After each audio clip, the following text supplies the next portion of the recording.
Lords of the Fallen, it's a new soul-like action RPG that kind of reminds me of Elden Ring. Now the game of course is more linear, sort of like Lies of P. Elden Ring has a huge open world element to it. Reviews of this game have been mixed. It hasn't received as much praise as Lies of P, but it's still decent. The consensus seems to be between 7 and 8 out of 10. The game's not available on the older gen PS4 or Xbox One. It's only on the current gen PS5 and Series S and X. It does utilize advanced graphic features like Unreal Engine 5, HDR10, ray tracing, although I couldn't really see much of the ray tracing. So how does this game look between the PlayStation 5 and Xbox Series X versions? That's really the focus of this video. I did use the latest versions for this comparison, which is 1.15 on both systems. The game's about 33 gigabytes on the PS5 and about 35 gigabytes on the Series X. Let's now talk about the loading times. Continuing the game from dashboard takes about 36 seconds on PS5 and about 50 seconds on the Xbox Series X. So it's slightly faster on the PS5. Now, once you are in the game, there isn't too many loading screens for it.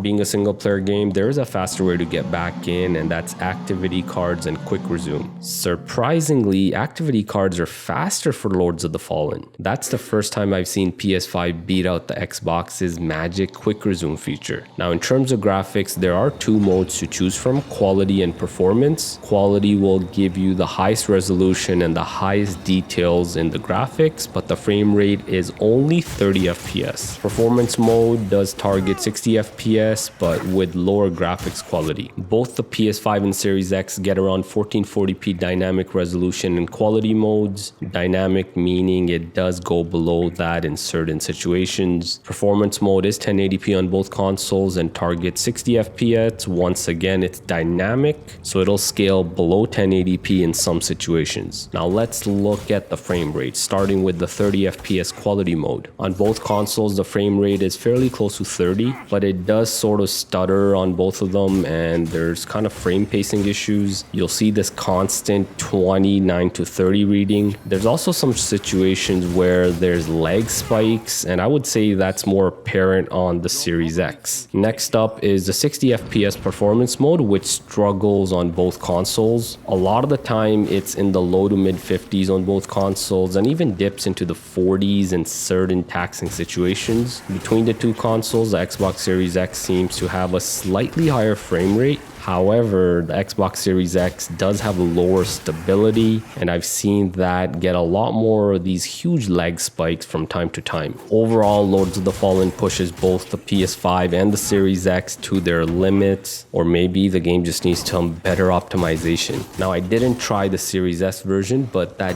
does also have quality and performance mode, and performance on the Series S is closer to 720p, and you can expect kind of the 50 to 60 FPS range. So that was my comparison of Lords of the Fallen on PS5 versus Xbox Series X. For the rest of the video, I have some more gameplay on both consoles with the FPS counters shown.